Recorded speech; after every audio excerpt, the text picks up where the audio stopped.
Age from South Central. Others call me the czar of common sense, but you can call me Larry Elder. And you're invited to join me tonight, starting at 7, right here on AM 560, The Answer. Dan and Amy, President Obama, former president, was in South Africa for Nelson Mandela speech. He lulled that audience to sleep, an hour, 29-minute speech? It was your typical 80 minutes of patty cake pablum designed as high-minded rhetoric with thinly veiled invective, like every State of the Union speech, every speech Obama's given for the last decade. I mean, it's so hackneyed, anodyne, snoozer, uninsightful. He's always been a flim-flam man, and he continues to be. But there were some, he did a whole foray on policy areas, including climate change, where he had this to say: look, you got to believe the same facts. You got to believe facts are facts if we're going to get to cooperation and solutions to some of the problems that we face. I can't find common ground if somebody says climate change is just not happening, when almost all the world's scientists tell us it is. I don't know where to start talking to you about this. If you start saying it's an elaborate hoax, I don't know what to... Where do we start? Oh, that's a good one. Yeah. How did Dr. James Hansen's predictions turn out? How's Michael Mann's hockey stick working for you there, President Obama? Oh, and on and on and on. For more on the topic of clean energy, since the one brought it up in South Africa, and it's also been brought up, energy policy, by President Trump during his world tour this past week, most notably with respect to chastising Angela Merkel over the Germans' deal with the Russians. We're pleased to be joined by CNN senior economist, or chief economist, and Wall Street Journal columnist Steve Moore. Steve, thanks for being with us. Appreciate it. Hi, guys. Good morning. Can't find common ground with President Obama, Steve, on energy policy if you don't believe that climate change is real and that pretty soon there are going to be fish swimming on the streets of Miami. Correct. Yeah. That's right. Yeah. If you don't believe that, you're not a serious person.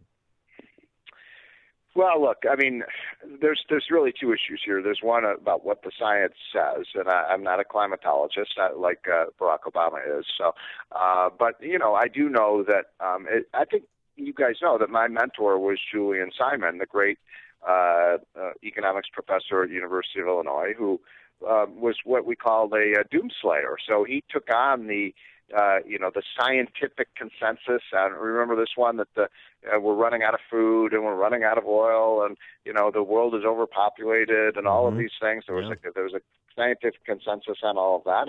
And one man, Julian Simon, said the scientific consensus is completely wrong. And it turned out he was right and the 98% of scientists were wrong. And so there's so many instances where the scientific consensus has been wrong over the last 50 years, especially when it comes to environmental issues. But let's say that the scientists are right and that this is the greatest apocalypse, ever to hit the earth. One of the interesting things, I'm just doing a report on this now. It turns out, remember we passed the Paris Climate Accord, and Donald Trump dropped out of that back last year, and the left went completely crazy. So I was just looking at the latest data that came out from Europe. Every single one of those countries has failed to meet their climate change targets. Every one of them, and many of them are only like 50% of the reductions in carbon that they promised. So all of these countries are cheating. Every one of them are cheating. And by the way, guess which country in 2017 reduced its carbon emissions the most? No, I have no idea. The United States. Just kidding. The United States. Take a wild guess. USA. China. No. USA. We have reduced our I want to say that again because I bet a lot of people listening aren't even going to believe it. You can look up the data. The United States of America, we're not part of the Paris Accord. We weren't part of what was the previous one, Dan, the Kyoto Treaty or something like that. We've never signed off to any of that stuff. Here's what happens. All of these other countries sanctimoniously say, oh, yes, we're going to meet these targets. We're going to go to 50%, renewable energy and so on. They're nowhere near that. In fact, a lot of these countries are only 50% of where they're supposed to be on their targets. Now, we're not a signatory now of the Paris Climate Accord, and we are reducing our emissions, in large part because of natural gas. By the way, the left hates natural gas. So, look, I'm tired of these other countries, and by the way, the former American president wagging their finger at us, sermonizing us about, we're the bad actor. By the way, as we speak, China is building 50 new coal plants. They're not that good. If you want to do something about climate change and carbon emissions, it wouldn't matter if the United States went to zero on carbon emissions because China and India are building so many coal plants right now, they're swamping the effect of any reductions that we might have. Well, a lot of those on the left are worried because the new EPA chief, Wheeler, he used to be a lobbyist for the coal industry. Well, we are producing a lot of coal under Donald Trump. This is a promise that he kept. By the way, we have the cleanest coal in the world. We have 500 years' worth of coal in the United States. We have more coal than any other country. We're Saudi Arabia of coal. We need to produce our coal. I mean, a lot of people don't realize that we still get, well over a third of our electric power production from coal. Mm-hmm. What are we going to do? Just shut down all our coal plants?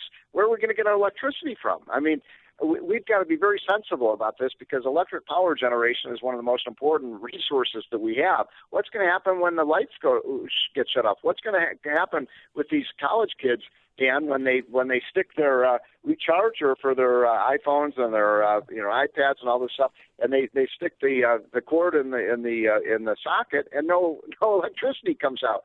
I mean, we better be very, very, very eyes wide open about what we're doing with our energy policy. I'm worried about shutting down our nuclear plants or shutting down our coal plants. Where we get 75% of it. Okay, why am I wrong? Why am I wrong? All you do is just run one of those power cords to the nearest wind turbine.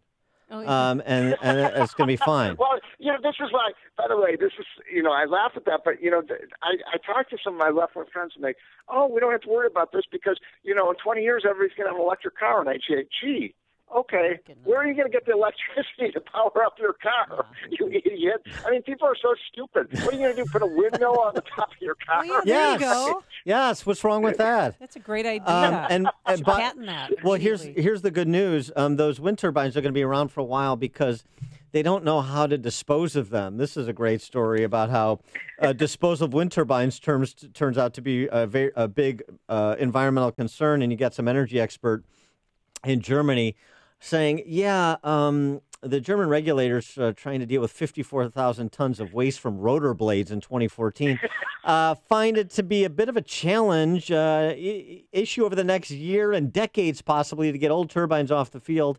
So because the blades have this exotic compound that you can't even burn them. Yeah, and so the industry is going to have to find technologies to cope with the waste produced by turbines, and they don't really know when that's going to happen. But hey, they're real optimistic because they developed the turbine, so they'll certainly develop a solution to the waste the turbines generate. Turbines, wind is just not a very smart way to get electricity. I mean, even if you're green, sell that to Holland. If you wanted to produce enough electric power for the city of Chicago with just wind turbines, I mean, you'd have to pave over half of the rest of the state with wind turbines. I mean, why would you do that when if these folks were really serious? I mean, let's say that the Armageddon, scenario is true. Then it's so obvious what we want to do to provide enough electric power in ways that don't generate greenhouse gas emissions.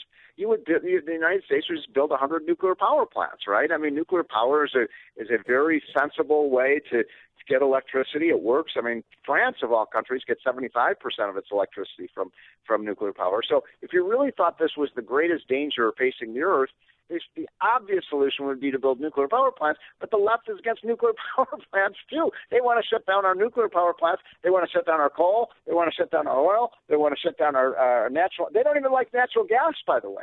Yeah. If you read what the left is saying, they say natural gas is a, quote, bridge fuel until we can get 100% reliance on wind turbines and solar panel. I mean, that's craziness. Well, the crowd seemed to love it in South Africa, so that's all I know. He is Steve Moore, Wall Street Journal columnist and chief economist for CNN. Steve, thanks for joining us. Appreciate it. Okay, guys, have a great day. You too, and he joined us on our turnkey.pro answer line.